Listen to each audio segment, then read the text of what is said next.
नमस्ते बच्चों। आज हम पढ़ेंगे शक्ति के स्रोत या साधन क्या है, यानी कि ऐसे कौन से साधन है या सोर्स है जिसके द्वारा एक व्यक्ति की शक्ति का मापन किया जाता है, या फिर हम यह कह सकते हैं कि शक्ति का प्रयोग जो है वो विभिन्न साधनों के द्वारा, विभिन्न संसाधनों के द्वारा किया जाता है।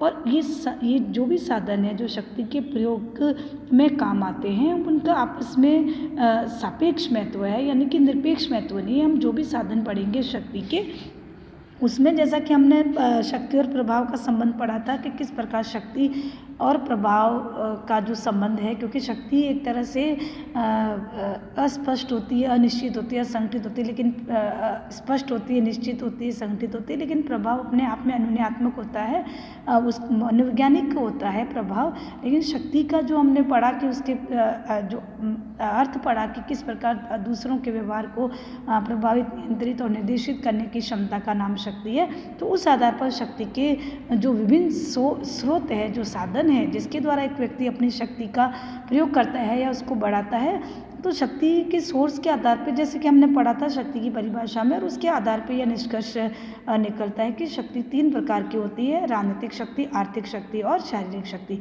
राजनीतिक शक्ति जिसमें कि हम सत्ता को उसमें ले सकते हैं, आर्थिक शक्ति जिसमें धन संबंधी शक्ति, और शारीरिक शक्ति मतलब दंड, बल का ताकत, भौतिक शास्त्रियाँ, ये। तो इन तीनों शक्ति के, इन तीनों प्रकार के आधार पे शक्ति के विभिन्न साधन और स्रोत होते हैं जो कि हम पढ़ेंगे। सबसे पहला है समझाना बुझाना।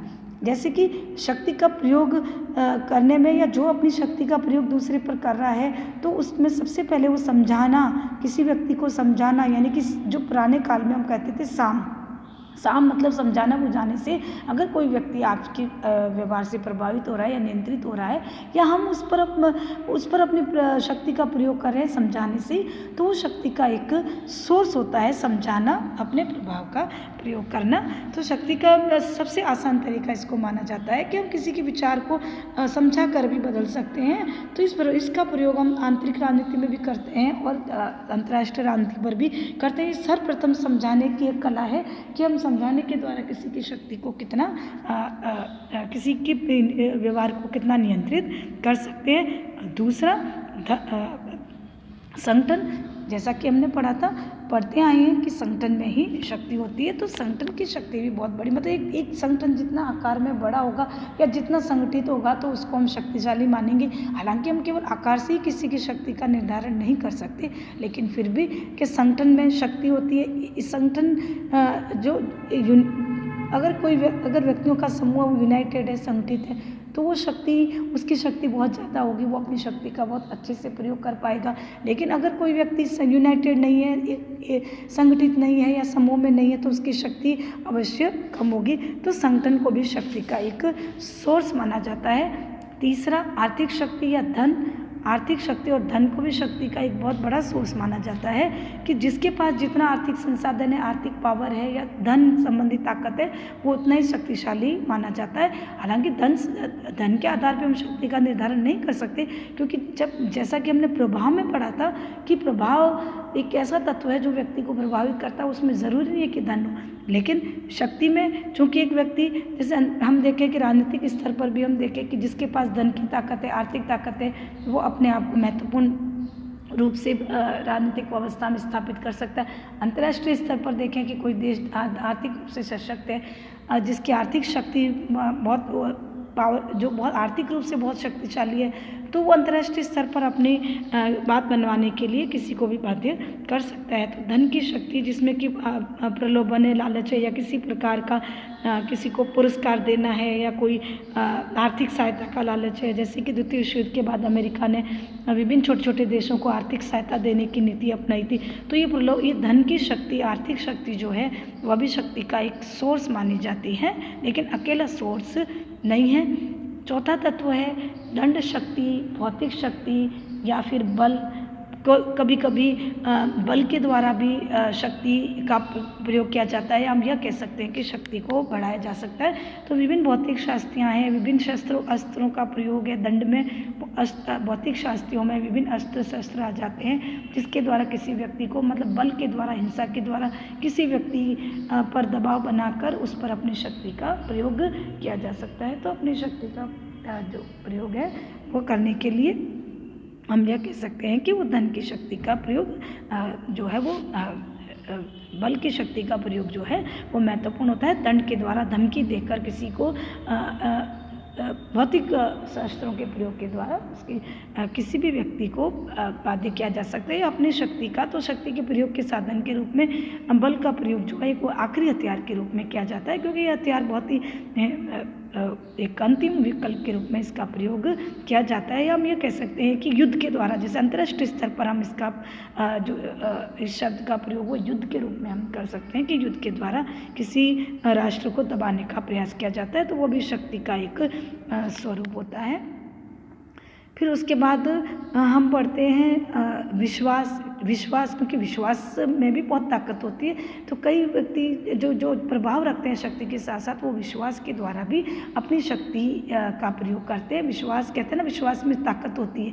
तो विश्वास की शक्ति भी एक व्यक्ति की शक्ति को बढ़ाने का और निर्धारित करने का काम करती है। और विश्वास में चूँकि जन सहमति, जन स्वीकृति जुड़ी होती है, तो यहाँ पर शक्ति सत्ता तब बनती है जबकि उसके पीछे विश्वास निहित होता है। इसी प्रकार सत्ता भी शक्ति का एक साधन होती है, क्योंकि जब तक एक व्यक्ति अपनी शक्ति को संस्थागत रूप नहीं देगा, जब तक उसको जन स्वीकृति या नहीं मिल जाती है, तब तक वह प्रभावशाली नहीं हो पाती है। तो एक व्यक्ति अपनी शक्ति को और प्रभावशाली बनाने के लिए सत्ता का प्रयोग करता है, यानी अपने आप को औचित्यपूर्ण वैधानिक वैध तरीके से अपनी ताकत को प्राप्त करता है, तो उसकी शक्ति भी बढ़ जाती है। तो शक्ति को, प्रभाव को या शक्ति को बढ़ाने के लिए सत्ता भी बहुत ज़रूरी मानी जाती है। उसके बाद पढ़ते हैं हम औचित्यपूर्णता। औचित्यपूर्णता भी शक्ति का एक साधन मानी जाती है। औचित्यपूर्णता मतलब किसी की भी शक्ति को एक स्वीकृति मिलना, एक समर्थन मिलना, एक उसके पीछे एक सपोर्ट होना, तो वो भी एक तरह से शक्ति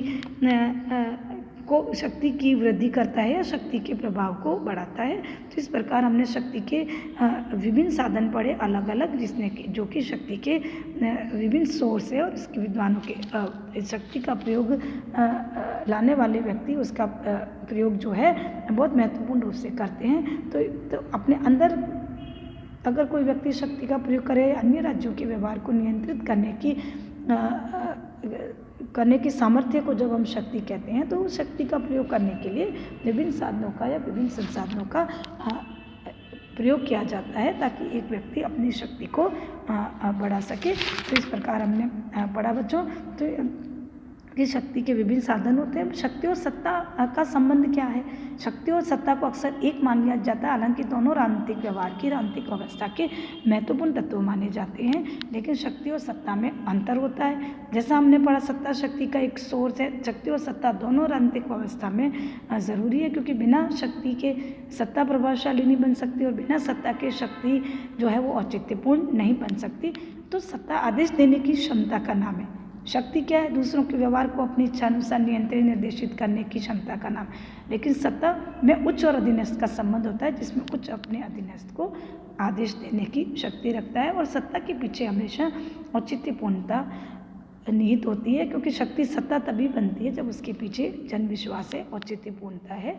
तो इस प्रकार की शक्ति का जो प्रयोग है शक्ति और सत्ता के अंतर्गत किया जाता है। शक्ति और सत्ता में, सत्ता चूँकि एक प्रकार से हम देखें कि सत्ता के पीछे एक जो औचित्यपूर्णता होती है, जो कानून का जो एक समर्थन होता है, वह शक्ति को और प्रभावशाली बना देता है। तो शक्ति और सत्ता में हम अंतर देखते हैं, भेद देखते हैं। उनके बीच का जो अंतर है वो उन दोनों के भेद को स्पष्ट करता है। लेकिन यह भी स्पष्ट है कि शक्ति और सत्ता दोनों की राजनीतिक व्यवस्था में और राजनीतिक व्यवहार में आवश्यकता पड़ती है। और अंतर्राष्ट्रीय स्तर पर भी जो राष्ट्र है वो शक्ति और सत्ता से अपने व्यवहार को निर्देशित और नियंत्रित करते हैं।